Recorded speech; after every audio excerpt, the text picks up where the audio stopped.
Hello everyone. तो अगर तुम मॉपअप अटेंड करने जा रहे हो तो ये सारे पॉइंट्स को ज़रूर ध्यान रखना। तो जैसे कि तुम यहाँ पर देख सकते हो कि मैं जो जो पॉइंट्स लिखा हूँ, तो जैसे कि यहाँ पर पहला पॉइंट में क्या लिखा हूँ कि minimum number of choice filling, यानी कि मिनिमम कितना चॉइस फिलिंग करना चाहिए जो कि सही रहेगा। ठीक है, वो मैं डिस्कस करूँगा। Do not put round to allotted seat, ये क्या है इसके बारे में भी मैं आगे डिस्कस करूँगा। प्रेफरेंस ऑर्डर क्या होना चाहिए, ठीक है। एंड फाइनली हम डिस्कस करेंगे कि सपोज मॉपअप में तुम्हें कोई कॉलेज अलॉट हो गया। अब मॉपअप के बाद काफ़ी सारे स्टूडेंट्स होते हैं जो कि डिसेंट्रलाइज के लिए पार्टिसिपेट करते हैं। अब जैसे कि क्वेश्चन ये, सपोज मुझे मॉपअप में एडमिशन मैंने ले लिया, तो सपोज डिसेंट्रलाइज में एडमिशन लेता हूँ तो उसका रिफंड के बारे में या जो भी एलिजिबिलिटी है डिसेंट्रलाइज के लिए, इसके बारे में भी हम लोग डिस्कस करेंगे। तो चलो इसको हम लोग स्टार्ट करते हैं पॉइंट वाइज करके।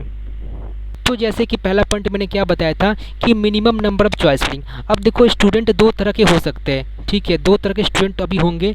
पहला स्टूडेंट वो होंगे जो एडमिशन नहीं करवाया है, यानी कि सपोज सेकेंड राउंड के बाद वो डायरेक्ट मॉपअप में आ रहे एडमिशन नहीं करवाए। और दूसरा स्टूडेंट हो सकते हैं जो कि ऑलरेडी एडमिशन करवा चुके हैं। अब देखो दोनों स्टूडेंट्स के लिए ना जो चॉइस फिलिंग होने वाला है वो काफ़ी अलग होने वाला है, ठीक है, सेम नहीं होने वाला है।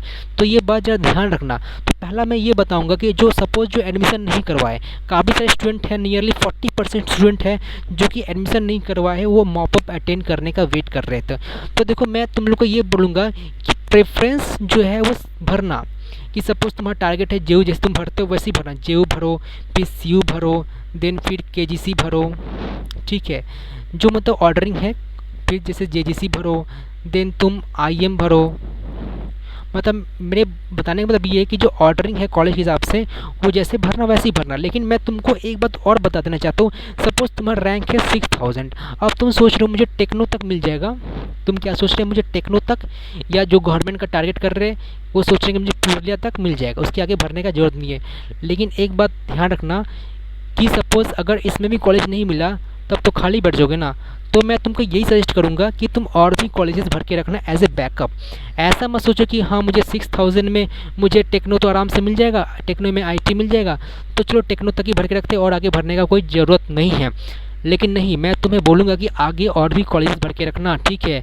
अदरवाइज सपोज़ तुम्हारा एडमिशन नहीं हो तो ये साल तो मतलब पूरा बर्बाद हो जाएगा ना। तो फिर नेक्स्ट ईयर की प्रिपरेशन करना पड़ेगा। तो मैं तुमको यही बोलूँगा कि 6000 है सही है, मतलब तुमको जो कॉलेज मिलेगा एडमिशन तुम ले सकते हो, लेकिन और भी कॉलेजेस भर के रखना नीचे। अब देखो सिस्टम जो है ना ऊपर से नीचे चेक कर, सिस्टम जो है ऊपर से नीचे चेक करता है। ऐसा नहीं कि नीचे से ऊपर चेक करने लग जाएगा तो तुमको जो नीचे का जो कॉलेज है वो मिल जाएगा, नहीं, ऊपर से नीचे ऑलवेज। अब बात आता है एडमिशन जो ले चुके हैं। अब वो स्टूडेंट जो एडमिशन ले चुके हैं ना उनको मैं ये सजेस्ट करूँगा, सपोज़ एग्जाम्पल के तौर पर सपोज़ तुमको नेताजी में, मतलब जो प्राइवेट ली, सपोज़ तुमको नेताजी में सीएससी मिला हुआ है, या सपोज़ कोई जो गवर्नमेंट लिया है उसमें सपोज़ आपको पुरुलिया मिला हुआ है, मैं बस एग्जांपल ले रहा हूँ। तो मैं क्या बोलूँगा ना, उनके जो ऊपर के जो कॉलेज है बस वही भर लो और कुछ भरने का ज़रूरत नहीं है। ऐसा नहीं कि नेताजी सीएससी के आगे और भी आप भरने लगे, ऐसा नहीं। मतलब उसके ऊपर वाले कॉलेज से बस वही भरो। जैसे ये जो स्टूडेंट है ना ये क्या करेंगे, ये बैकअप के लिए और भी नीचे कॉलेज भरेंगे। लेकिन ये आप लोग क्या कीजिएगा, आप लोग बैकअप के लिए नीचे कोई कॉलेज से भरने का दरकार है नहीं, आपको ऑलरेडी एडमिशन मिल चुका है। तो फिर आप क्यों मतलब दोगे, मतलब वही सब कॉलेजेस दो जो कि जो अभी जो लिए हो उनसे अच्छे है, ठीक है। तो मैं बस ये पॉइंट आपको बताना चाहता था। अब सेकेंड में आते हैं हम लोग। तो जैसे कि मैंने ये पर क्या लिखा हुआ है, do not put round to allotted seat. Suppose आपको राउंड 2 में जो आपको कॉलेज मिला था, ठीक है, उससे आप मतलब दोबारा मॉपअप में चॉइस फिलिंग टाइप मत भरिएगा। मतलब वो स्टूडेंट जो कि एडमिशन करवा चुके हैं, अब सपोज़ तुम एडमिशन करवा चुके हो कोई पर्टिकुलर कॉलेज में से, हेरिटेज का सीएससी में तुम एडमिशन करवा चुके हो, तब ये जो कॉलेज है ना इसको मॉपअप में तुम मत देना। देखो मॉपअप में अगर कोई कॉलेज नहीं मिलता है देन जिसमें तुम एडमिशन करवाए हो वही रहेगा। लेकिन मॉपअप में अगर कोई कॉलेज मिलता है देन पहले वाला सीट कैंसिल हो जाएगा। तो मैंने वही बताया कि इसके ऊपर वो जो अच्छे अच्छे कॉलेजेस है बस वही भरने का ज़रूरत है, ठीक है। तो ये बात ध्यान रखना कि जो कॉलेज ऑलरेडी मिल चुका है उसका चॉइस फिलिंग करने का कोई मतलब नहीं बढ़ता, उसको चॉइस फिलिंग में मत रखना। अब थर्डली आते हैं प्रेफरेंस ऑर्डर क्या होना चाहिए। अब देखो प्रेफरेंस ऑर्डर कुछ इस तरह से होना चाहिए। देखो जैसे मैंने बताया था जादवपुर का आप जीवन भर सकते हो, जादवपुर का आप G2 भर सकते हो। जीवन का मतलब हो गया नॉन कोर ब्रांचेस, G2 का मतलब हो गया कोर ब्रांचेस। अगर तुमको कोर में इंटरेस्ट है then you can swipe this, okay. Then Jadavpur का आप चाहो तो लोअर ब्रांच भर सकते हो जो कि G3 है। अब देखो लोअर ब्रांच तभी भरना जब आपको इंटरेस्ट है, मतलब होता क्या है ना, स्टूडेंट काफ़ी सारे सोचते हैं मैं लोअर ब्रांच ले लूँगा, अब प्लेसमेंट अच्छा लग जाने वाला है, लेकिन ऐसा बिल्कुल नहीं है। तुमको क्या करना पड़ेगा, अगर तुम लोअर ब्रांच लेके पढ़ाई करते हो तो जो बाकी के जो ब्रांचेस है यानी कि G1 G2 है, उनके लिए पढ़ाई करना पड़ेगा अलग से। तो उनके लिए आपको कैंपसिंग में बैठना पड़ेगा। मतलब इनमें कैंपसिंग उतना अच्छा होता नहीं, कैंपसिंग इन दोनों में ही अच्छा होता है। तो आपको अल्टीमेटली आप इनके कैंपसिंग में बैठना पड़ेगा। तो वही बात है, अगर तुम उतना एफोर्ट डाल सकते हो then you can place it G3। Otherwise अगर अपने टैग मैटर करता भी डाल सकते हो, लेकिन उतना प्लेसमेंट के हिसाब से देखा जाए तो अच्छा नहीं है। इससे अच्छा आप CU भर सकते हो, देन KGC भर सकते हो। देखो ये फाइनल राउंड होने वाला है, तो ऑर्डरिंग बिल्कुल सोच समझ के भरना, गलती करने का जगह बिल्कुल नहीं है।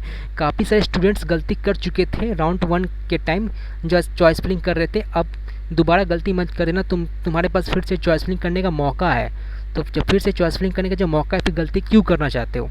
ठीक है, तो सोच समझ के करना, ठीक है। अब हम लोग आते हैं eligibility for decentralise after mop up. अब देखो सपोज़ काफ़ी सारे स्टूडेंट हैं जो मॉपअप होने के बाद उनको कॉलेज मिल चुका है, या काफ़ी सारे स्टूडेंट होंगे मॉपअप में भी कॉलेज नहीं मिला, या सपोज़ एडमिशन नहीं करवाए। तो वो क्या करेंगे, कोई क्या करेंगे, डिसेंट्रलाइज के लिए चले जाएंगे। अब जानते हो डिसेंट्रलाइज हमेशा गवर्नमेंट कॉलेज ही करवाता है, प्राइवेट कॉलेज नहीं करवाता है। अब होता क्या है डिसेंट्रलाइज में ना, जो गवर्नमेंट कॉलेज है वो अलग अलग डेट्स में अपना काउंसलिंग करवाते हैं, ठीक है। तो आपके लिए अलग अलग अप्लाई करना पड़ेगा, जादवपुर में जाना पड़ेगा, फिर कल्याणी में जाना पड़ेगा, फिर जलपाईगुड़ी में जाना पड़ेगा, अलग अलग कॉलेज में जाना पड़ेगा अलग अलग डेट्स को। ये एक साथ होने वाला है नहीं, ठीक है।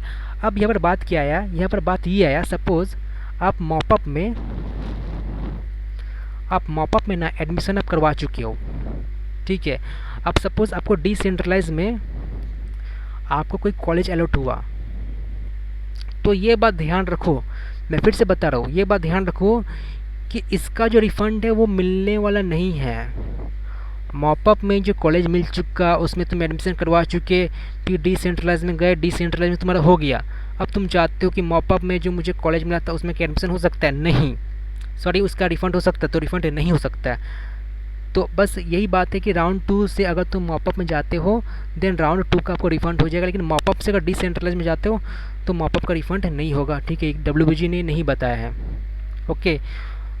तो देखो अगर मैं यही बोलूँगा मॉपअप में भी कॉलेज नहीं मिलता है तो डिसेंट्रलाइज का तुम लोग ले सकते हो, लेकिन अब उतना ऐसा नहीं कि डिसेंट्रलाइज में तुम्हें मिलेगा ही तो मिलेगा ही।